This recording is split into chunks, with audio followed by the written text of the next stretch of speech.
Hello friends, welcome to my YouTube channel. दोस्तों, I hope कि आप लोग अच्छे होंगे। दोस्तों, कुछ बिजी शेड्यूल की वजह से आपको वीडियो नहीं प्रोवाइड कर पा रहे थे, उसके लिए सॉरी।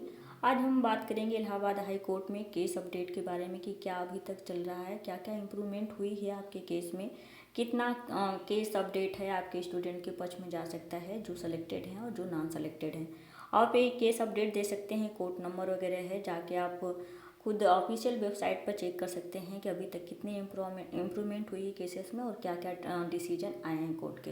आज हम इस वीडियो में बात करेंगे कि क्या ये पूरी भर्ती परीक्षा जो होगी वो कैंसिल हो जाएगी, या सिंगल बेंच केस का अपडेट क्या क्या है, आपका डिविजनल बेंच केस का अपडेट क्या है, नेक्स्ट हियरिंग डेट कब आपकी आएगी, क्या रीटाइपिंग होगी कि री रिजल्ट आएगा, किसकी संभावना है, क्या हो पाएगी ज्वाइनिंग, और नेक्स्ट हियरिंग डेट आपकी क्या है, उसके बारे में बात करेंगे। देखिए, सबसे पहले हम बात करते हैं सिंगल बेंच केस अपडेट के बारे में। तो यहाँ पर जो भी आपका एनटीए पोजीशन है, उन्होंने टाइम मांगा है, क्योंकि उसमें जो ये केस थी उसमें net speed versus grass speed की बात हो रही थी कि आप कैलकुलेशन किस बेसिस पे कर रहे हैं, और जो काउंटिंग ऑफ मार्क्स हुआ है उसके लिए उनको क्लीन चिट यानी कि क्लियर कट उन्होंने जवाब नहीं पेश कर पाए। इसके वजह से उन्होंने कहा कि ठीक है, हम अपना इम्प्रूवमेंट करेंगे जो भी अपडेट है देने के लिए, और इसके लिए उनको नेक्स्ट हियरिंग डेट मिली है, यानी अपोजिशन ने हियरिंग नेक्स्ट डेट मांगा है इसके लिए।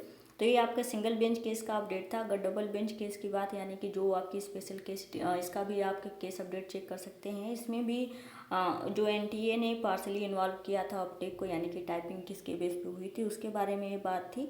तो यहाँ और नोटिफिकेशन में जो भी एम्बिग्यूटी थी उसके लिए था, तो इसके लिए भी उन्होंने नेक्स्ट हियरिंग के लिए ही टाइम दिया गया है। और देखिए, उसके बाद ये आपके 26 का था, 27 का जो भी डिसीजन आया था। और नेक्स्ट हियरिंग डेट की टाइम की बात करते हैं, तो देखिए अभी इसमें बहुत सारे रीट ऐसे हैं जो कि अभी अंडर चैलेंज हैं। तो जैसे कोर्ट अब अभी भी कोई भी अपना फाइनल डिसीजन ना दे, इसलिए जितने भी इलाहाबाद हाई कोर्ट के जो वकील वगैरह हैं जो सीरियसली इसमें इन्वॉल्व है, उन लोगों ने जो आपके डबल बेंच और सिंगल बेंच के जो भी जजेज हैं उनको इन्फॉर्मेशन प्रोवाइड की है कि देखिए अभी ऐसा नहीं है कि आप कोई फाइनल इसका डिसीजन दे दें, क्योंकि अभी बहुत सारे स्टूडेंट ऐसे हैं जिनका चैलेंज जो है अभी अंडर प्रोसेस में, यानी कि बहुत सारे स्टूडेंट हैं अभी तक रिट फाइल नहीं कर पाए हैं। जो तो डायरेक्टली इन्वॉल्व है उनकी बात ठीक है, और लेकिन किस किस वजह से ऐसा हुआ, क्योंकि बहुत सारे बच्चे हैं अभी जो रिट फाइलिंग हो रही है, लेकिन वो अभी आपके इलाहाबाद हाई कोर्ट के रजिस्टर में रजिस्टर्ड नहीं हुई है। और वो मुद्दे क्या क्या हैं जिस पे रिट आ रही हैं। सबसे पहला मुद्दा है कि जो आपकी कंप्यूटर हैकिंग हुई है, यानी कि आपके जो रिटन एग्जाम में भी धांधली हुई है, कंप्यूटर हैकिंग से लोगों की इतने इतने ज़्यादा मार्क्स आ रहे हैं। पहला मुद्दा ये है, उस पर उससे रिलेटेड रिट आ रही है। उसके बाद आपका है कि जो कि आपके क्वेश्चन सॉल्व हुआ है, इससे मार्क्स उनको रेट हो गए हैं। आपका टाइपिंग स्पीड के बारे में है, रॉ मार्क्स के बारे में है। और उसके बाद नोटिफिकेशन में एम्बिग्यूटी थी, पहले नहीं बताया गया कि किस स्पीड को कंसीडर किया जाएगा। नॉर्मलाइजेशन कैसे हुआ है इसके बारे में भी कोई चीज़ नहीं। कुछ बच्चों के मार्क्स कम आए हैं लेकिन उनका सिलेक्शन हो गया है, कुछ के ज़्यादा आए हैं उनका सिलेक्शन नहीं हुआ है। इन सारे, यानी कि कुछ आपके लगभग 5 या 5-6 ऐसे सब्जेक्ट या मुद्दे हैं जिन पे रिट अभी फाइल की जा रही है, बहुत सारे स्टूडेंट ने किया है। उसके बाद जो सेलेक्टेड स्टूडेंट है उसमें से भी कुछ स्टूडेंट ने फाइल इसमें की है, रिट फाइलिंग की है कि वो मतलब पूरी तरह से ट्रांसपेरेंट तरीके से सेलेक्टेड है। अगर ऐसा होता है तो उनकी मतलब मेहनत बेकार हो जाएगी, तो उनकी भी रिट क्या है अभी अंडर प्रोसेस है। तो इसको लेकर वकील ने, जो भी लॉयर हैं, उन्होंने इस बात को रखा है बेंच के सामने कि अभी भी बहुत सारे रिट ऐसे हैं जो कि अंडर प्रोसेस है, यानी कि अंडर चैलेंज है। तो आपको वेट करना चाहिए, अभी तक कोई भी फाइनल डिसीजन नहीं देना चाहिए। तो आपकी फाइनल इसके लिए कोर्ट ने नेक्स्ट डेट दे दी है, यानी कि अपोजिशन ने तो आपका टाइम मांगा ही है। उसके बाद यहाँ के जो लोग प्रिटेंड कर रहे हैं, जो पिटिशनर हैं, उनके लॉयर ने भी कहा है कि अभी बहुत सारे रिट अभी अंडर चैलेंज हो सकता है कि आपने कोई आज डिसीजन दे दिया और बाकी जो बच्चे अभी तक रिट फाइलिंग ही नहीं कर पाए हैं उनको क्या होगा, वो एडवर्सली इफेक्टेड होंगे।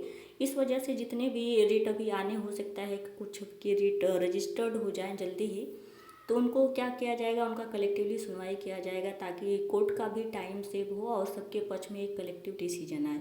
अभी तक का एक कोर्ट अपडेट था। अगर ज्वाइनिंग की बात करते हैं कि क्या ज्वाइनिंग हो पाएगी, तो देखिए अगर केस अपडेट को देखते हुए अगर बात करते हैं तो अभी तक ज्वाइनिंग नहीं हो पाएगी, क्योंकि ये जो भी केस चल रहा है वो सिंगल बेंच में हो गया। डबल बेंच में अभी जो भी रिट आएंगे, इससे केस क्या हो सकता है, फुल बेंच में भी जा सकती है।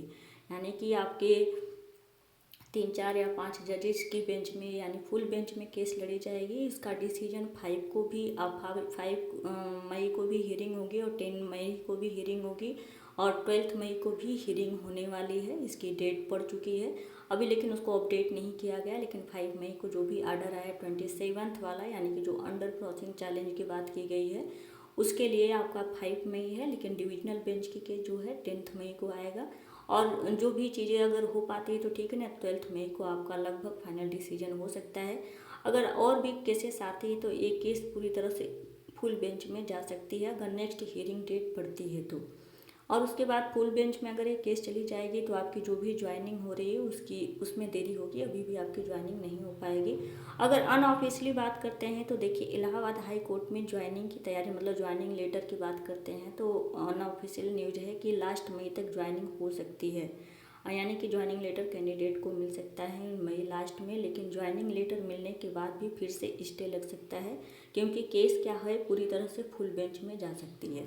तो इसकी दोनों संभावना बनी है कि ज्वाइनिंग भी हो सकती है अगर ऑफेंड जो भी हैं, अगर मतलब एनटीए ने अपना सही साक्ष्य प्रस्तुत कर देते हैं तो बच्चों की ज्वाइनिंग लास्ट मई तक हो जाएगी। लेकिन अगर केस फुल बेंच में चली जाती है 10 मई के बाद तो आपका क्या होगा, ये आपका जो भी है ज्वाइनिंग नहीं हो पाएगी, आपका केस फिर से चलेगा फुल बेंच में जितना भी टाइम लगता है।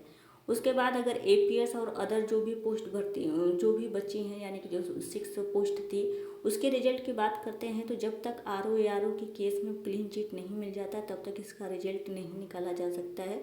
रीज़न ये है कि एपीएस वाले में भी टाइपिंग से रिलेटेड केस चल रही है, लेकिन उसका अपडेट आपको नहीं मिल पाया होगा, अभी नहीं मिल रहा है इसका, क्योंकि एक ही नोटिफिकेशन से सारी भर्ती निकाली गई थी, एक साथ निकाली गई थी। तो जब तक आरओ एआरओ का क्लीन चिट नहीं मिल जाता है तब तक अदर भर्ती की परीक्षाएं नहीं, अदर भर्ती जो भी थी उसका रिजल्ट नहीं निकाला जाएगा।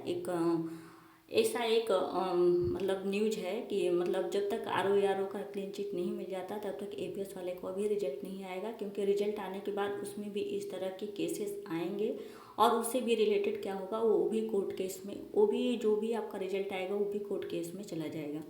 अगर संभावना की बात करते हैं तो देखिए रीटाइपिंग की ज़्यादा संभावना है और डिविजनल बेंच केस है उसमें अगर विन करती है तो आपकी रीटाइपिंग फिर से हो सकती है या तो रिजल्ट आएगा। अगर डेट टू डेट ऐसे बढ़ता जाता है यानी सिंगल बेंच डबल बेंच में केस होती जाती है तो एग्ज़ाम कैंसिल भी हो सकता है। तो फाइनली अगर आपका टाइम ज़्यादा लग जाता है, फुल बेंच में केस चली जाती है यानी जुलाई तक केस चलता ही रहता है तो एग्ज़ाम कैंसिल भी हो सकता है और आपको सितंबर तक न्यू नोटिफिकेशन के साथ यही एग्ज़ाम फिर से कंडक्ट कराया जाएगा। उसमें हो सकता है कुछ और पोस्ट जोड़ दी जाएंगी जो अगले साल आने वाली पोस्ट हैं। तो अभी देखिए अनऑफिशियल प्रेडिक्शन है, कोई हार्ड एंड फास्ट रूल नहीं है इसका कि मतलब ये पूरी तरह से मैं सही बता रही हूँ। लेकिन जो भी लॉयर हैं जो पूरी तरह से इस केस में इन्वॉल्व हैं उनसे बातचीत करने के बाद भी ये प्रेडिक्शन हुआ है कि अगर जुलाई तक केस फुल बेंच में चला जाता है तो ऑब्वियसली सी बात है ज्वाइनिंग नहीं हो पाएगी। अगर फुल बेंच में केस नहीं जाती है, डबल बेंच में भी लड़ी जाती है केस, तो क्या होगा, अगर जुलाई तक टाइम इसका लग जाता है तो भर्ती ही कैंसिल कर दी जाएगी, क्योंकि ये कहीं ना कहीं जो भी धांधली वाला मुद्दा है कहीं ना कहीं कुछ परसेंटेज सही है, उसके कुछ साक्ष्य भी मिले हैं जो कि अनऑफिशियल हैं। तो दोस्तों यही थी इन्फॉर्मेशन, आई होप कि आप लोगों को अच्छा लगा होगा। Thank you so much.